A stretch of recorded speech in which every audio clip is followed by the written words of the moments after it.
Hey, what's up, fam? Thank y'all for tuning in once again. As always, be sure to like, share, comment, and subscribe. And when you do subscribe, hit the notification bell so every time I drop a video, you will be the first to know about it.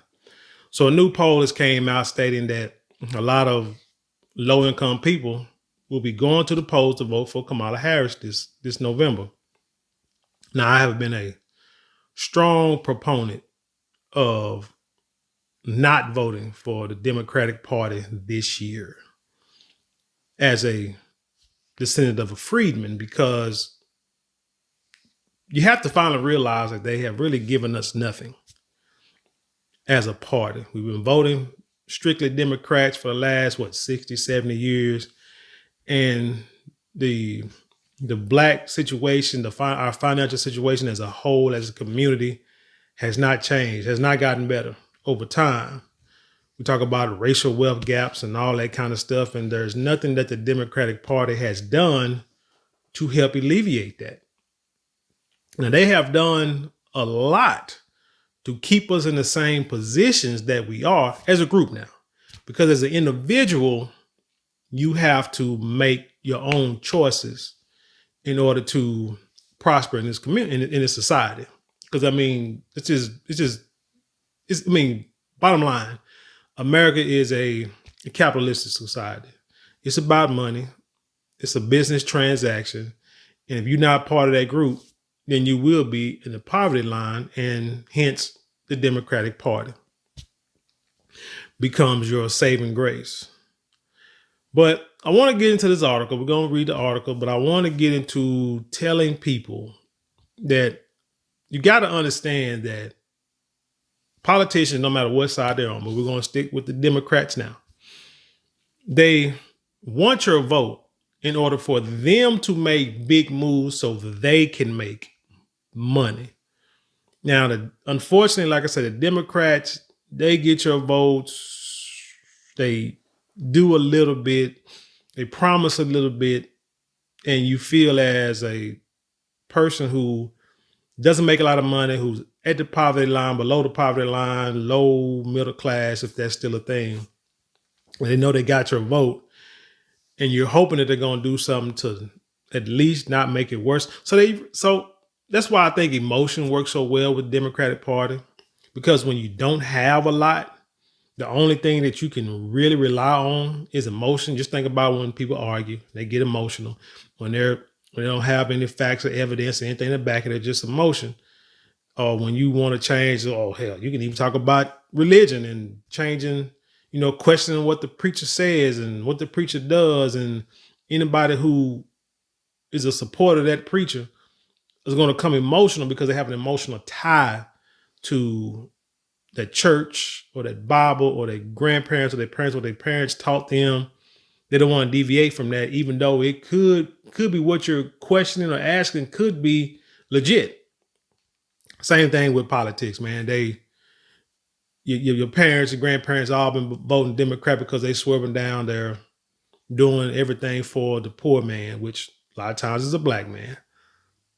The low middle class, which a lot of times is a black, working families. You understand? Single families or working families that's working hard to make a dollar to pay bills. They placate to that.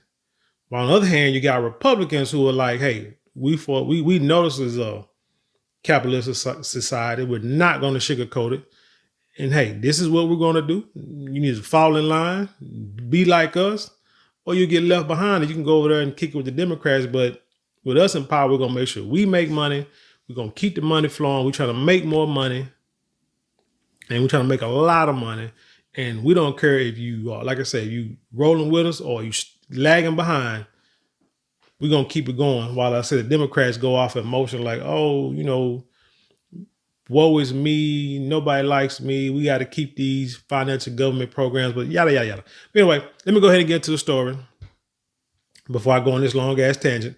This is from news.yahoo.com by way of the USA Today, and it reads, new election poll shows low income voters flocking to Kamala Harris over Donald Trump. They say Deidre Thomas was undecided. That name is Daigre. So if y'all can spell that, pronounce that for me. use the phonetic alphabet and pronounce that for me down there in the description box, was undecided over whether she'd vote this November until Kamala Harris replaced President Joe Biden atop the Democratic ticket.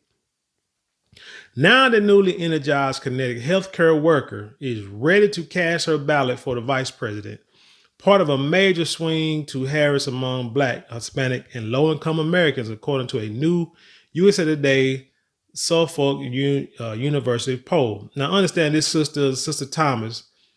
Now remember, she's a healthcare worker, so remember that right quick. Low-income voters, those making less than $20,000 a year, now support Harris over former President Donald Trump, 58% to 35%, the biggest jump among all groups, according to the poll. It is a reversal from June, when Trump at 39% was 3 points ahead of Biden at 36%, with voters of this economic group. So you know what happened was Joe Biden was looking bad. Everybody was trying to find every reason to vote for Joe Biden, although you could tell there's something wrong, there's some corruption, because there's no way this man is leading the free world. No way in hell. People understood that, but they didn't want to address it. It's like having that family member that you know is touching on your little cousins and little kids and got a problem with it. People know he's doing this, people know it ain't right, so all you can do is stay away from it. You can't believe it, but you feel it in your heart, the man is doing something wrong. And so if you get caught, somebody else tell on him, and get him sent to jail. Now everybody's like, all right, great. Now we feel like a sigh of relief, because now we can all move on and we don't have to talk about him no more. But the man is, but his actions, still have happened, and he's still family. We just push him to the side. That's like it was with Joe Biden. You knew he was old. You knew his mind wasn't right. Nobody wanted to say it, but they didn't like Donald Trump. They wanted every reason in the world to vote for Joe Biden. And so that's why the polls are so close. But when Kamala Harris came in, you had this fake Black woman come in and become the presidential nominee. Now people have a sigh of relief. So now they have a mulligan. What do they call it? Give you one more chance. Now make you feel better. Now we can push Joe Biden to the side. We know he's still there, but we ain't got to talk about it no more. But don't forget, y'all, Joe Biden is still the president of the United States right now. Just want y'all to remember that. So let's say overall Harris leads Trump 48% to 43%, according to the poll, which has a margin of error of 3.1%. Thomas, who is Black, said Harris's upbringing in a working class neighborhood was cause for confidence. Quote, "We don't have to tell her anything. She knows what's going on," she said. "She's part of us, so I think she's going to look out for us, especially the kids." So let me make an assumption real quick. Sister Thomas, healthcare worker. She's probably young, probably not making a lot of money. Why do I say that? It's because in the article it says that for people making less than $20,000 a year. So she's probably at or below or near the poverty line for a single person. It said, although her policy details have been sparse, Harris has talked about plans to increase housing affordability, raising child care tax credit, and addressing what she called price gouging on groceries. So Sister Thomas says she's part of us, so I think she's going to look out for us, especially the kids. So I'm going to assume Sister Thomas got children. But what Sister Thomas is not understanding is when you're talking about Kamala Harris growing up in a working class neighborhood or environment, there are levels to this working class that y'all got to understand. I'm going to assume, let's say she's a healthcare worker. Let me just assume, say she works in a nursing home. Let me say that. And she's probably making $10, $12 an hour. Let's just say $12 an hour. Matter of fact, let me do like a quick little calculation here. And just real quick, because I haven't made that little of money in a long time. So let's say get rid of one. So let's say she make $12 an hour, right? And let's say she may make 40 hours a week, right? So that's $480 a week. And let's just multiply it times 52. All right. So that's $24,960, just flat out 40 hours. I'm not counting any overtime because I'm quite sure in the healthcare, like now, you can get overtime just by waking up every morning. So let's say, I'm saying that's at $12 an hour minimum. So you talk about $12 an hour, see, times 1.5, what's that?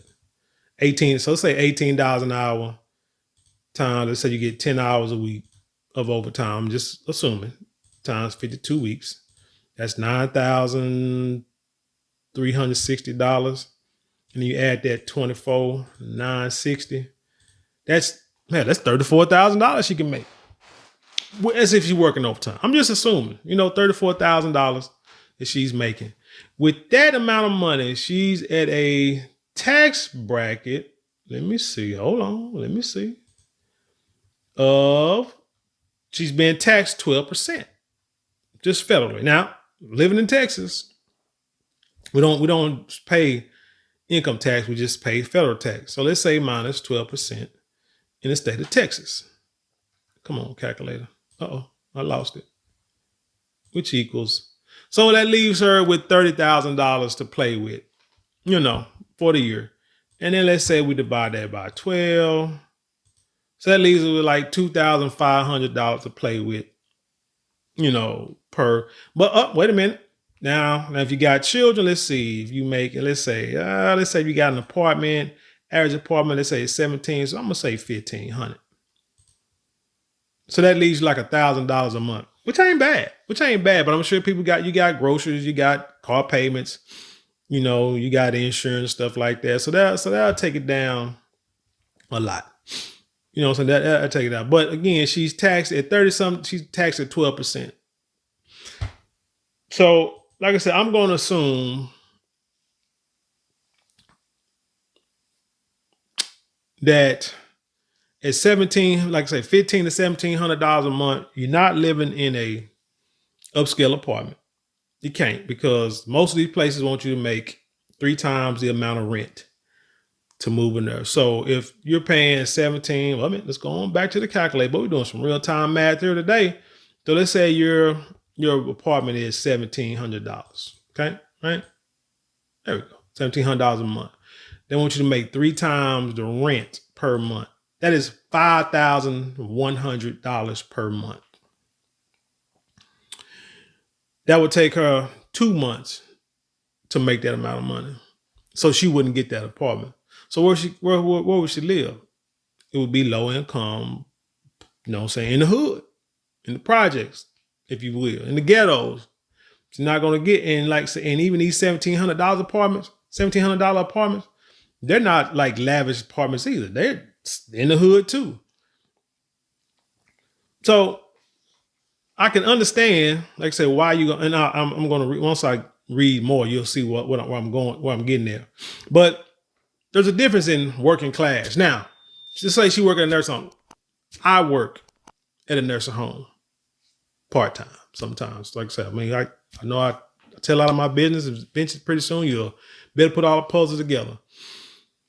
Work at a nursing home from time to time as a supervisor, if you will. People like her work under me. What I make and what she make is not the same. Not even close. We're going to put it like that. So, like I say, if she can bring in, and now we talk, I say $12 an hour. A lot of times these places are paying like $9 to $10 an hour to be, just to be honest. $12, $13, that's far and few between.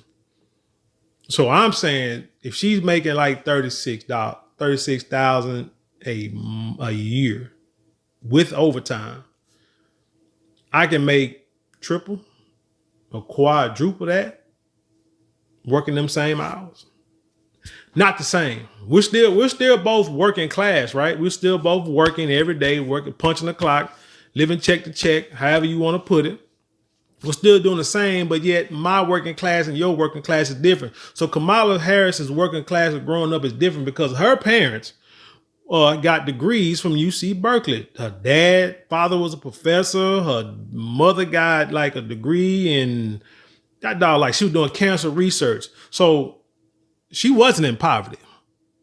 Let's not get it twisted. They were making good money, decent money in order to raise the family. They moved around, working for different companies in their life. But she wasn't like, Kamala Harris had no reason to be poor, no reason to be in the same financial situation as Sister Thomas. But that's where the disconnect is, because Sister Thomas not understanding that.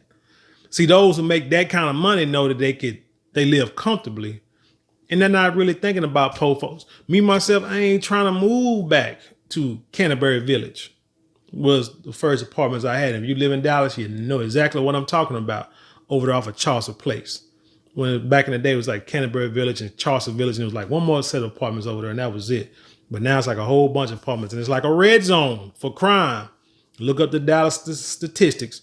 Hell, a Walmart closed down because of all the theft in that Walmart. And it was like the most profitable Walmart 2 years before it closed.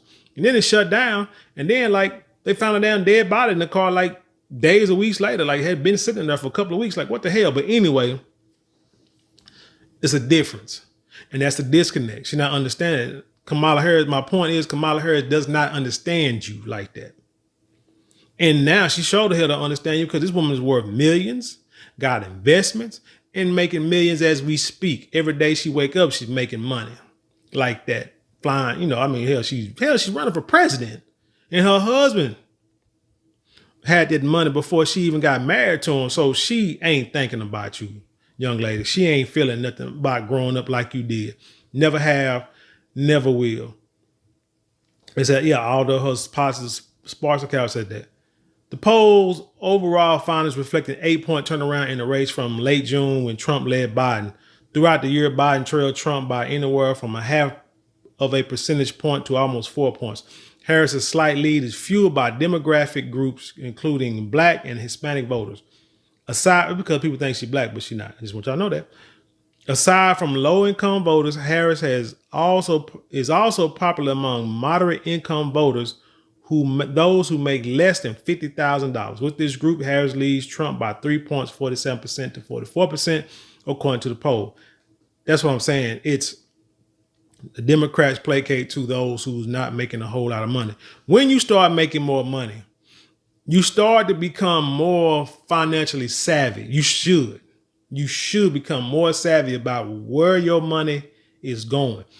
It's not really about making money. When you start investing money, when your money start making money, and you see it, even when it's small gains, you start to think, well, wait a minute. I didn't understand this. I remember when I was in poverty back in the day, after like my first divorce, moved to a 1-bedroom apartment, living off of credit cards, student loans, old 401ks, trying to work part-time, trying to get through school, navigate through school, working out a plan to make sure that I can get through school and graduate and get a career. And it worked out for the most part. Shoot, I remember that. I remember that's what actually started me looking into investing like for real, because I've told this story before. I was living off of 401k, using that money. And then when it got down to like $700, I just left it alone. Statements would come in the mail. I wouldn't look at them. I throw them away because I already know, like, I ain't got no money in there. What's the purpose? So I just throw them, just wouldn't deal with them. Then one day, after maybe, it wasn't even maybe 2-3 years. It was probably, maybe like 2-3 years. It was a few years. And I get a letter. I kept getting letters in the mail from some company that just kept, I didn't know who it was, but it just kept sending me letters, and I just wouldn't open it because I'm like, I don't know these people. What the hell? I might owe them money. And I opened it up, and it was a company that bought out the old company that I worked for. And they said, hey, you got, like this money in this 401k. What do you want to do with it? It said, if you don't, and if you don't do anything with it, we're going to put it here. You got this much amount of time to, make a decision. And this was like, I've been getting these letters, like I said, for years, for a couple of years or whatever. Because I had went from living in an apartment to, I think I was getting married again, I think. But so it was like some years. And when I looked at it, it was like thousands of dollars in there. And I'm like, damn, where I get this? Like a lot of thousands, well, for a poor man, it was a lot of thousands. And so start wondering, so I'm looking, researching, and it was the 401k that was invested in. It just grew. Boom, boom. Stock market, company being bought out, all that kind of stuff. Money turned from 700 to thousands within maybe 5 years at the most. And so that's when I started looking into stock market, really, and in investing, like seriously investing in stuff. And that's why I now know how to safely invest. I'm gonna put money aside and investment accounts is that and the third. So when so I can get them dividends. And I teach that to my kids and anybody else. Hey, this is what you need to do. Start putting your money in these kind of accounts. Blah blah blah blah blah. But like I say, once you start making money and start not just making money, but your money start making money, and you can put that aside and you can see the future. Your political views start to change, because then you start to read about taxes and learning how not to pay so much in taxes, because, when you start making a lot more money, let me see this, like with, let's just say myself, just on average from my tax rate, from what I make base pay at my main job, I'm paying 24% in taxes. That's just base pay. Now, when you count overtime and when you count, like I said, the other job I had, the little PRN job I had to make more money, it's not going to be too long before it go from 24% to 32%. So now with 24%, I'm like, damn, that's a lot of tax. Now, what can I do not to pay that much in taxes? So now you're trying to figure out how to reduce your tax rate. That happens.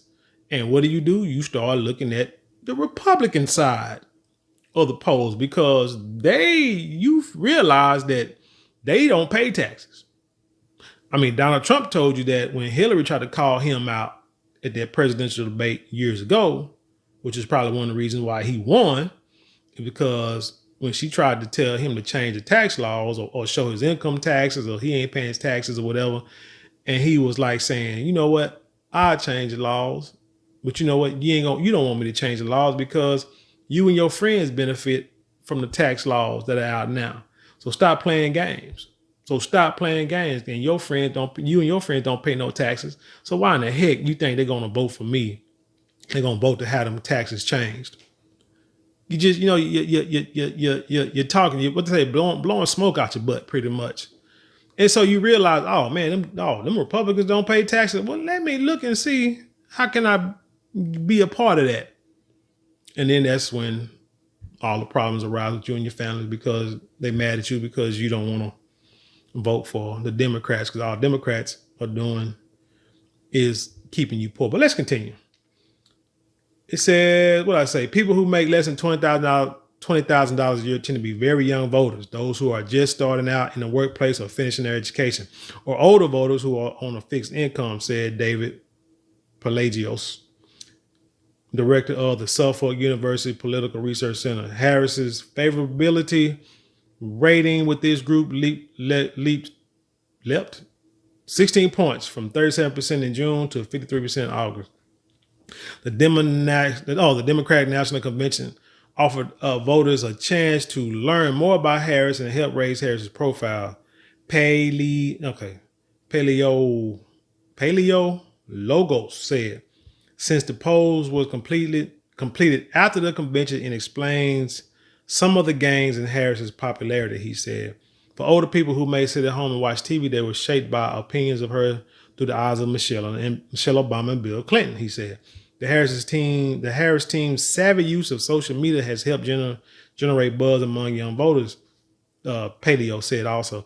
You know, they had a story out where these young internet influencers, YouTube influencers, social media influencers were getting paid to put out messages on their channels in favor of voting for the Democratic Party and Kamala Harris. Just remember that. So that's like getting the young voters out. Then you have, Quavo and not Cardi B, what's her name, Megan Thee Stallion out there rapping for Kamala and stuff. So they want them young black voters. You say black voters also seem to be energized by Harris's candidacy. Their support for Harris leapt 17 percentage points over Biden, from 47 points to 64 points.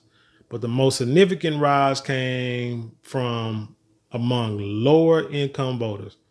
2 months ago, John Pike, a retiree from Madison, Wisconsin, who makes $18,000 a year, had no intentions of voting in the presidential election. Pike, a registered Democrat, said he was disillusioned and disappointed at his options, a choice between either Joseph Biden or Donald Trump.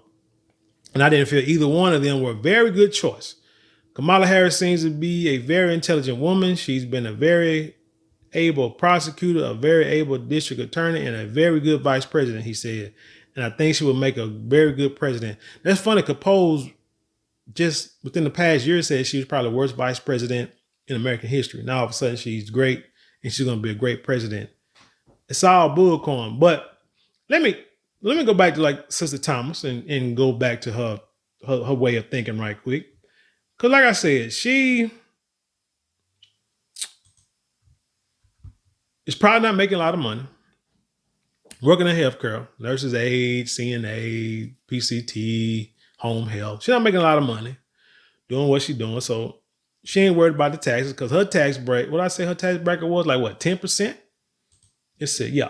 Her tax bracket is probably anywhere from 12%. Anywhere from, I'm gonna say at least 12%. I'm gonna say 10% because 10% is like you making less than $11,000. And that's freaking McDonald money. But like I said, I want to go back to her. Well, not back to her, but we're going to see why she would probably vote for Kamala Harris. And we're going to go to CNN and it says, here's what Harris is proposing for the economy. And for her, it said hold on. Let me just not skip over this. Bigger tax deduction for small businesses, cut of red tape for small businesses, higher taxes on the wealthy and corporations, which really ain't going to happen. Because again, as I said before, the wealthy and the corporations are the one who are donating to your campaign. So that's a lie. Housing support. We see she wants to give migrants a bunch of housing. We saw that. Price gouging ban, talking about these grocery stores gouging their prices. But in reality, grocery stores probably make 1 to 3% on the products that they sell. So that's why they got to sell so much. But that's why Walmart does such a great job and knocking out these mom and pop shops, because Walmart can buy truckloads and truckloads of products and produce, and your mom and pop shop can just load up the back of their Jeep, hopefully get a contract with a grocery supply, and they can bring stuff there. But other than that, they're not buying by the shiploads. Here we go. Enhanced child credit.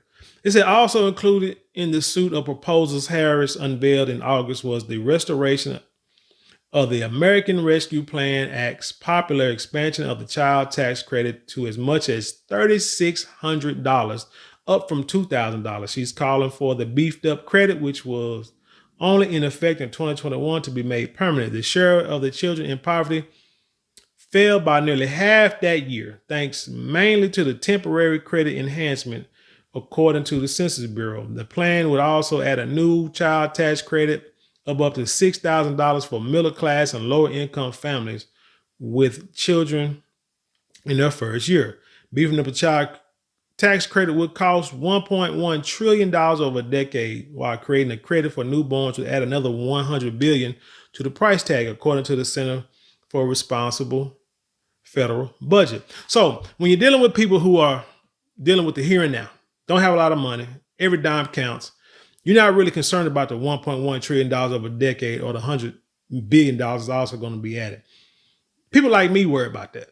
people like me will talk about, well, dang, I'm already paying a lot in taxes, trying to get my tax rate cut. Now all this is going to do is increase my taxes again. The more money you make, let's say the more money you have in a pot, the more the small percentages matter. Let's say if you got $1 and somebody charge you 1% of that dollar for whatever you got, tax you 1%, that's a penny. You still got $99 left. If you have, think about if you have $1 million, that's what? That $1,000? Well, yeah. So then think about if you add another zero to that, another zero to that, another zero, and you go to the billions and the trillions. Now you're talking about hundreds of thousands, even millions of dollars, which still is pennies to the person with the money, but it's still a lot of money. And that money can be used for other things to create more money. You see what I'm saying? So the more money you make, the more you're like, man, we got to figure out how to keep more money in my pocket. But like I say, you deal with here and now, like Sister Thomas is probably doing, you're not concerned about that. So you embrace a $3,600 tax credit, or you embrace a $6,000 tax credit. If you're only making, but that's how people get refunds. If you're only making like $20,000, or let's say $36,000, and you're paying 10%, 12% taxes, so you're paying, like $4,000 in taxes a year, let's just say. Well, if you have a baby, although that baby costs so much money to care for, so what you do, get on government programs. Now my taxes are going to go up some more. That's, But you as an individual, as a parent, you're like, shoot, I had this child. When it's time to file income taxes, I'm gonna claim this child, so my tax rate will be lower. And then I'm gonna get these, like I said, these tax credits with that child, and now I'm gonna get back. Not only did I not pay a lot, so I probably break even or get a little bit back on my tax return. Now I'm gonna get another $6,000 per child, up from $3,600 per child. So every child I get, so now when I get that income, the tax return check, I get a $6,000, $12,000 tax return check all at once. All I'm gonna do is put that money right back in the system, and I'm gonna be right back where I started at. That's what normally people with very little financial literacy or understanding how money works, that's what most of them do. And now it's just a vicious cycle, and you just wait for, your mindset is that you're just going to wait till next year when the cycle starts again. You're going to go through that whole year miserable, hating your job, barely making money, hoping that your baby daddy give you some kind of money for child support every time he come over there. He don't. You just let him clap them cakes and he still ain't paying child support or whatever. And you just stand in the poverty line. You don't make enough money to pay for school. You ain't got time to pay for school because you got these kids. Daycare is costing money. Now you got some places that would take your daycare voucher last year. Now they're not taking your daycare voucher this year. So now you got to make those changes. And your life is just, a vicious cycle to where you can't get out of the position that you are in right now. That's what the Democratic Party do. But what you're not understanding is, like I said, the Democratic Party, and I'm only talking about them, not talking about no other party, not Republicans, not saying that I'm a Republican, not telling you to vote for Republican. I'm just telling you what the party that you are promoting is doing. They're using your votes to give you crumbs, and you're happy with them crumbs. When you're dependent on somebody else, you are happy with them crumbs. When you are doing things for yourself, then when you're doing things for yourself, you're not happy with crumbs. You want the whole pie. You want the whole loaf, which is why I always promote people get out there, get your education, or get you a good career, start your business, whatever the case, but invest in yourself, take them chances to move up in the world. Because the thing about crumbs is there's a whole lot of people out there that want crumbs. And there's a good chance that somebody gonna take your crumbs. You ever throw pieces of bread out there in the field and these birds get out there and they fighting over them little breadcrumbs. And let's say you don't throw a couple of them out there and it's like 20 birds. Them sons gonna get to fighting over them breadcrumbs. And then some of them, they may be able to pick some, each may be able to pick a little piece from the little piece of bread or whatever. But one of them gonna get greedy, be able to grab that whole thing and then take off. And the rest of them looking around like, where mine at? It's not fair, where mine at? Instead of just going out there and finding your own doggone worm. That's the play, because what they're doing is they're feeding you these crumbs in order for them to go make the big money for themselves. You understand, politicians make millions of dollars by what they do. These fight like these wars, these fights in Ukraine and the Gaza. They're making hella money. Robert F. Kennedy did a video, you just look for it, talking about how America and these companies are making millions and billions of dollars off these wars. They go destroy it and then they got to rebuild it. Well, and they get paid to rebuild it. They get money for the weapons that they send over there, right? They give money. What did he say? It's a loan to Ukraine, a loan that'll never get paid back. The money that America is giving Ukraine, it's a loan to help them fight this war. Once this war is over, once America is done helping destroy these countries, now it's like, okay, now you got to pay us back. They give you a loan in order for you to buy the weapons from us, the military vehicles from us. Seriously. And then once it's over, now you have to rebuild your country. Guess who you're going to hire to rebuild your country? You're going to hire us, the Americans. And you're going to buy our equipment. We're going to send our troops and our people over there to help you rebuild, and you're going to pay us good money. It's a crazy cycle. It's something that I can't really get too deep into right now, because I'll be here for another couple of hours easy. So it's something I would say, look it up and research it. Like the Venezuelans. We all sit here and we upset about these migrants, right? Well, you have to understand, Venezuela creates oil. Not a real high producer right now, but they create oil that they, ship out, that people need to refine. They need to be refined and shipped around the world. There are sanctions put on them by the U.S. due to their political way, the political views, or how they do the elections. They don't believe that the guy that's in power should be in power. They always talk about corrupt elections. America, go figure. Talking about somebody else being corrupt during elections.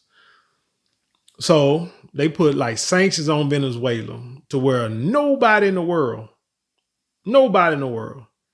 can trade, can buy, sell, trade, whatever it comes with crude oil with Venezuela. If you do, you get sanctions put on you, and you know what I'm saying, and anybody try to do something with you gonna get charged out the wazoo for doing business. So Venezuela's economy, start to fall, even worse than what it was. So then you have Venezuelans, they can be crying, saying, man, we ain't making no money. We in poverty. We need help. America be like, hey, y'all get these politics right. Y'all, bottom line, you put whoever we want you to put in the office as president, we'll lift these sanctions, and, you can start back making money for your people. Your people can start living like they need to live. Venezuela say, no, ain't nothing going on here. You can't control us and how we live and our politics. America say, okay, we'll tell you what. You send your people up here. Hey, y'all need someone to live? Come up here. Y'all come up here with us. And we'll do y'all just fine. Just find a way up here. Venezuela say, okay, that is how you want to play it. We'll send you all the Venezuelans you want. And as Trump said, they start letting the criminals out the prisons, the killers and drug dealers and everything, gang members and stuff. They let them out and send them up here. The same thing Cuba did back, was it in the 80s? The movie Scarface was originally like the what it's based on is when Ronald Reagan and Castro were beefing and Reagan, threatened Castro. So he's like, okay, we'll send you our citizens up there. And that dude, they say he opened them prisons and let them out and put them on them boats and shipped them to Miami, shipped them to Florida. Same thing happened in Venezuela. They opened them prisons and shipped them right up here. This is why you're having all these issues with these gangs taking over these apartment complexes and committing these crimes in these cities, and gang leaders talking about it's a green light on police officers and stuff in New York. I mean, it happened once. What they say, learn from your history. Those who don't learn from your history are bound to repeat it. But it's all a political game for the politicians in order for them to make billions. They give you $6,000 for a child just to say, hey, we did something for you. Vote for me again. America already knows what they're going to do when it comes to these like world politics. That's why you also got to watch and read stories on the politics around the world. And you will understand about what America and Venezuela got going on and why these Venezuelans came up here and why America embraced these Venezuelans to come up here. It's all about the sanctions. And also understand that with all these sanctions, there's only one company that America is allowing Venezuela to trade with, and that's Chevron, which is an American company. But it's a lot more deeper than that too. And like I said, I don't want to get into that now because I held y'all long enough. But understand, man, these votes ain't got nothing to do with you and your children and your little funky little $6,000. It's a bigger game than that, a whole lot bigger game than that. And once you realize that, then you have to really think about the sacrifice that you want to make for your future and your child's future. Do you want to say, let me just get this 6,000 right now and we'll just keep doing this and one day I'll figure it out? Or do you just want to go ahead and come up with a plan and say, hey, hell with that 6,000. I'd rather take a couple steps back. Because those of us who have been successful, have been successful, understood that most of the time we get to a point in our success and it kind of plateaus, and then we have to fall back some, make another sacrifice, do something that's going to throw everything off, pretty much probably start over with some things in order to build it way back up. That's how life is. Think about stock market. Stock market doesn't just go straight up. It goes up and then it'll drop and then it'll go up slowly and it'll drop, peaks and valleys all the time. But in the end, it always goes up and people get rich off of it. A lot of times people lose money, go crazy, jump out of windows or whatever. But if you can hang on in time, not time it right, but you just hang on and give it time, your investments will go up with the right investments and stuff. That's just how life is. But the way the Democrats are doing it, they give you enough just to stay right here. You might even go down a little bit, but they just give you enough to stay right here. As long as you stay right there, you happy because you don't think you can do any better because no one has taught you and showed you they can do any better. But really, it ain't got nothing to do with that. It's got something to do with you believing in yourself and you invested in yourself and knowing that you can do better. Like I said, I went back to school. So I graduated high school, went to college for a little while, and then boom, stopped it for whatever reasons. Worked at a job for like 10 years and then finally said 10, 13 years. And then finally said, man, I'm going back to school. And at the time, like I said, got a divorce and had nothing, but had to do it. It was like, just had the way I did it, had to do it, had to drain money that was already saved, drain money I didn't have. When I say like student loans, credit cards, stuff like that, to put me behind. But I mean, hell, giving plasma just to put gas in the car, things like that. But I knew what the goal was, what the end goal was. And so I kept at it. So like I said, you had time where I was cool and then drop. Go up a little bit, cool, and then drop. Now I'm going up, still drop every now and then because, hey, that's just life. But I'm in a better position to handle those drops than I was 10, 15 years ago. But anyway, that's all I'm going to go with on this story. I mean, I know I said a lot, told a lot. Hopefully you can watch it, go back, take some notes, research some things, look some stuff up, just so you can have a better understanding of what's really going on, what really goes on behind politics. Like I say, it ain't really about the American people per se. It's really about, it's capitalism. Understand America is a capitalist society. Just once you realize that, yeah, I'm gonna say a lot of other things start making sense. And hopefully, you'll have to see if you can run with it. Anyway, tell me what you think about this story.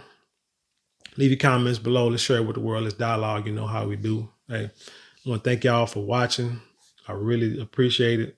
It means the world to us. But don't forget to like, share, comment, and subscribe.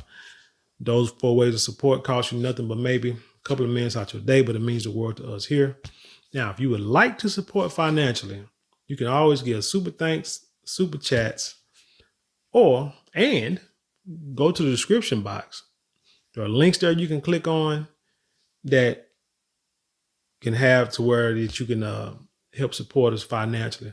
And don't forget to go to marlonmorale.com. That's marlonmorale.com. That link is in the description box too, where you get 10% off your first purchases of colognes, perfumes, silks, like high quality, 100% silks, not blended, but the stuff that's best for your skin, silk do-rags, beard products, purses, the works, and etc. and much more. Just go to, again, marlonmorale.com. Check it out. You won't be disappointed. And whoever you buy anything for, they won't be disappointed either. With that being said, I leave you in peace, and I'll see you on the other side.